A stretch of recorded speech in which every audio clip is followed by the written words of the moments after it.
Hello bachcho, let's read the question. The question says the figure given below describes the interrelationship between metabolic pathways in which respiration mediated breakdown of different organic substances into carbon dioxide and water is taking place. Identify A to D. तो question में हमें एक figure दी है जिस figure में क्या describe किया गया है, the inter relationship between metabolic pathways, और इस मेटाबॉलिक पाथवेज के इंटर रिलेशनशिप में क्या हो रहा है, ब्रेकडाउन हो रहा है कुछ ऑर्गेनिक सब्सटेंसेस का into carbon dioxide and water.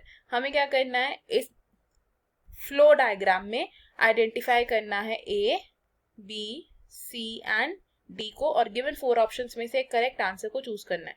तो सबसे पहले इस क्वेश्चन के की कॉन्सेप्ट से शुरू करते हैं. इन दिस क्वेश्चन हमारा की कॉन्सेप्ट क्या होगा, the key concept over here is inter relation between metabolic pathways. Inter relation between metabolic pathways.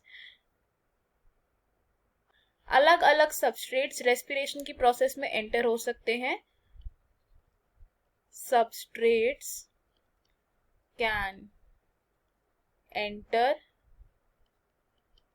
Respiratory pathway, लेकिन इन सबस्ट्रेट्स को रेस्पिरेटरी पाथवे में एंटर होने से पहले क्या करना पड़ता है, ब्रेक डाउन होना पड़ता है इनटू डिफरेंट प्रोडक्ट्स जो रेस्पिरेटरी पाथवे में एंटर करते हैं. अगर सबसे पहले बात करें हम फैट्स की, तो फैट्स का ब्रेक डाउन होता है into fatty acids plus glycerol में. फैटी एसिड्स का कन्वर्जन होता है इनटू एसिटाइल कोएंजाइम में, acetyl coenzyme A, and then ये एंटर करते हैं into the Krebs cycle. Now glycerol का कन्वर्जन किस में होता है, इनटू डाइहाइड्रोक्सी एसीटोन फॉस्फेट. अब ये डाइहाइड्रोक्सी एसीटोन फॉस्फेट क्या है, इट इज अ ट्रायोस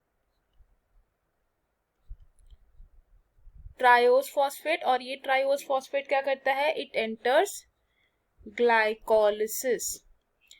और ये जो डाइहाइड्रोक्सी एसीटोन फॉस्फेट है ये क्या है, this can interconvert into glyceraldehyde 3 phosphate.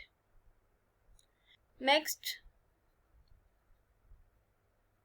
Carbohydrates की अगर हम बात करें तो कार्बोहाइड्रेट्स होते हैं हमारे मोस्ट प्रेफर्ड रेस्पिरेटरी सबस्ट्रेट्स जो एंटर करते हैं एज ग्लूकोज मेनली. अब ये ग्लूकोज क्या करेगा, it will undergo glycolysis and ये क्या फॉर्म करेगा, पहले glucose 6 phosphate and then glucose 6 phosphate convert होगा into fructose 1,6 bisphosphate. Fructose 1,6 bisphosphate eventually convert होगा इनटू ट्रायोस फॉस्फेट, और ट्रायोस फॉस्फेट से क्या होगा, फाइनली पायरुविक एसिड बनेगा, या हम क्या कह सकते हैं, पायरुवेट बनेगा.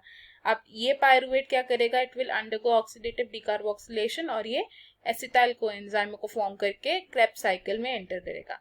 अब अगर हम बात करें नेक्स्ट रेस्पिरेटरी सबस्ट्रेट्स की यानी कि प्रोटीन्स की, तो proteins are the rarely used respiratory substrates जिनको रेस्पिरेशन पाथवे में एंटर होने से पहले कन्वर्ट होना होता है इनटू अमाइनो एसिड्स. अब ये जो अमाइनो एसिड्स बनते हैं ये क्या करते हैं, depending upon the type of amino acids they can enter Krebs cycle, या फिर ये अमाइनो एसिड्स क्या कर सकते हैं, एंटर कर सकते हैं एज पायरुवेट और एसिटाइल कोएंजाइम में. तो हम क्या बोल सकते हैं, जो हमारे पास फ्लो डायग्राम गिवन था उसमें ए क्या है हमारा, A here is fructose 1,6 bisphosphate, B is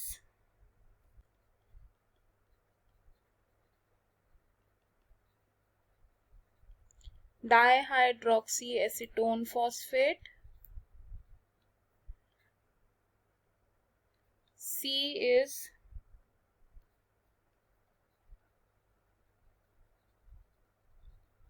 glyceraldehyde 3-phosphate, and D is acetyl coenzyme A. तो फ्रॉम द गिवन ऑप्शंस हमारा करेक्ट आंसर होगा यहाँ पर option B. I hope you understood it well. All the best. Thank you.